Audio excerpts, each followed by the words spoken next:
Kurtis Barry runs a barbershop in Gisborne's Macedon Ranges, just north of Melbourne. Over the course of doing hundreds of haircuts, he's heard just about every problem anyone can have. We've always been called cheap psychiatrists in a way, so I feel like it's always a safe zone for people to come. And I feel like, you know, us as barbers, we can kind of gauge and see if people are feeling off. What are you looking for today, mate? I was thinking, mate, just a skin fade on the sides, a little bit off the top and just a little bit off the back, please. Yeah, sweet. I think the stigma's pretty high and men shouldn't be able to cry, men shouldn't be able to talk up. And just letting them know that it's completely normal to feel down. And I feel like everyone has times when they feel not themselves. Some males in Australian communities, be that regional, rural or urban communities, do experience challenges reaching out and seeking help for mental health concerns. Professor Simon Rice is part of a team challenging those norms within rural communities. There are a range of factors that contribute to that. One of those key ones is around masculinity and expectations around what it means to be a man. Recent data that came out of the Macedon Ranges showed that suicide rates are 70% higher than in other areas, with men being more likely to take their own lives.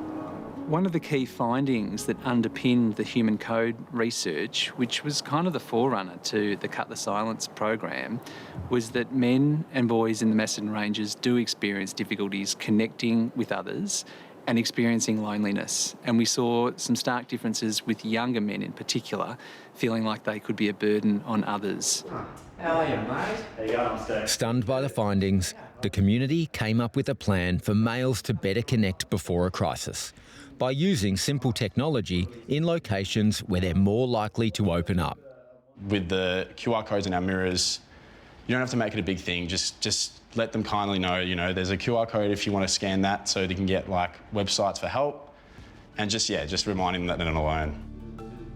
We did a training program and it was really good in the sense of all of us barbers being able to gauge and understand, find cues where people, might be feeling down. Kurtis is now trained to recognise the signs and is all too aware of the power of connection when things just don't feel right.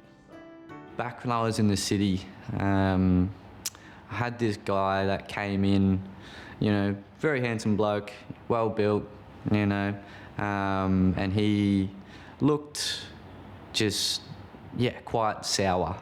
I could understand he wasn't well, so I simply just asked him, like, look, man, is everything okay?